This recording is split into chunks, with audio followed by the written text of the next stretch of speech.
मुंबईच्या आंतरराष्ट्रीय विमानतळावर पाय ठेवताच सध्या NRI असलेले आणि अतिशय लोकांमध्ये वैद्यकीय, सामाजिक आणि राजकीय प्रबोधन करणारे डॉक्टर संग्राम पाटील यांना अटक करण्यात आली।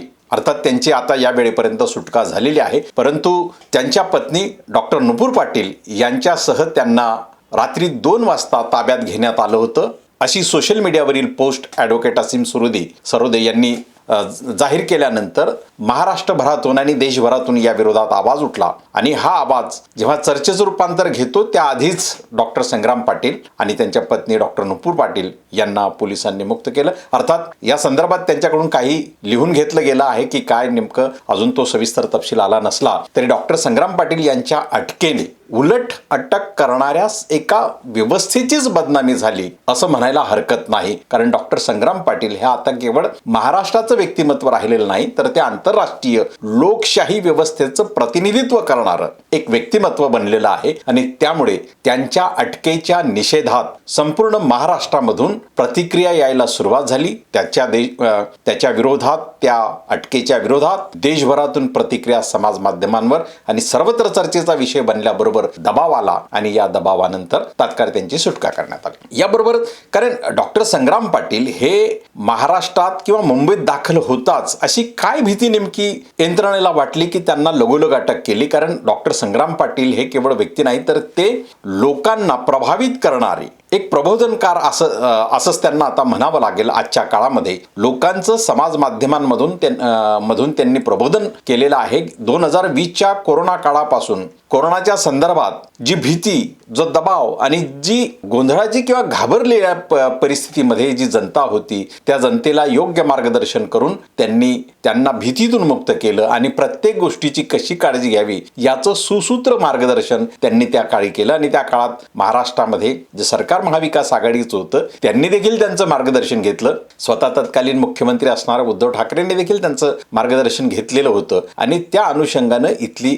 कोरोनाच्या विरोधातली जी टीम लढत होती डॉक्टरांची, त्या टीमच्या अनुषंगानं चर्चा करून त्या काळातही त्यांनी एक महाराष्ट्राला हातभार दिला आपल्या आरोग्य व्यवस्थेच्या मार्गदर्शनातून आणि त्याचबरोबर त्यांनी सामाजिक आणि राजकीय विचार मांडणारे व्हिडिओ आपल्या YouTube चॅनलवरून तेव्हापासून निर्माण करायला सुरुवात केली। आज तागायत ते करतायत ती महाराष्ट्राच्या सामाजिक आणि राजकीय क्षेत्रामध्ये एक प्रभाव निर्माण करणार असं व्यक्तिमत्व म्हणून त्यांच्याकडे पाहिलं जातं आणि त्यामुळे मुंबईत ते 29 महानगरपालिकांच्या निवडणुकांच्या काळात दाखल होताच एक प्रकारे सरकारलाच घाम फुटला की काय, त्यामुळे त्यांच्या अटकेचे आदेश दिले की तशा सूचना दिल्या। नेमकं काय झालं त्या संदर्भात येणाऱ्या काळामध्ये चर्चा समोर येईलच, परंतु त्यांच्या अटकेचा निषेध हा सर्वत्र करण्यात आला।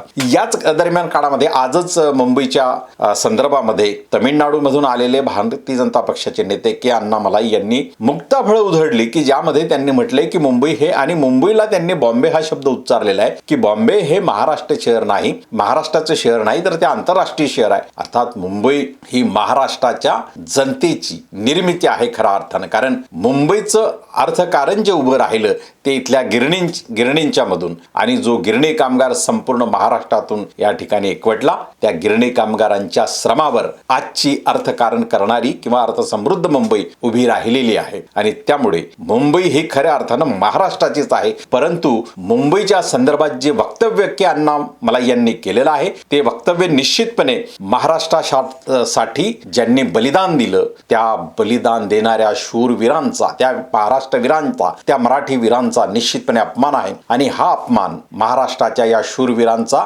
अगदी सध्याच्या काळामध्ये महाराष्ट्राची सत्ता घेण्याची ज्यांना घाई झालेली आहे किंवा मुंबईची सत्ता घेण्याची ज्यांना घाई झालेली आहे ते मात्र या विरोधात काहीही बोलायला तयार नाही। याचा अर्थ अण्णामलाईच्या या वक्तव्यानंतरही जर अमराठी माणसांचा जर विजय मुंबई महानगरपालिकेवर झाला तर मुंबई ही केंद्रशासित प्रदेश होण्याच्या दिशेने वाटचाल करेल यात कोणतीही शंका नाही। त्यामुळे आजच्या या व्हिडिओच्या निमित्तानं या दोन प्रसंगावर जी भूमिका जे बोलायचं होतं ते निश्चितपणे आज मांडावंसं वाटलं, कारण मुंबईच्या संदर्भामध्ये घेतलेली ही भूमिका, कारण डॉक्टर बाबासाहेब आंबेडकर यांनी संयुक्त महाराष्ट्र चळवळीपासूनच म्हणजे संयुक्त महाराष्ट्राच्या चळवळीच्या मागे जिब्रॉल्टरच्या सारखं शेड्यूल कास्ट फेडरेशन उभं राहील असं थेट भूमिका डॉक्टर बाबासाहेब आंबेडकरांनी घेतलेली होती. आणि त्यावेळी S.A. डांगे, S.M. जोशी आणि आचार्य अत्रे हे डॉक्टर बाबासाहेब आंबेडकरांकडे दिल्लीला जाऊन आले होते आणि दिल्लीला त्यांनी जेव्हा बाबासाहेबांना ही भूमिका सांगितली तेव्हा बाबासाहेब संयुक्त महाराष्ट्र चळवळीच्या मागे उभे राहिले आणि या संयुक्त महाराष्ट्र चळवळीनेच ही मुंबई महाराष्ट्राला मिळवलेली आहे. त्यामुळे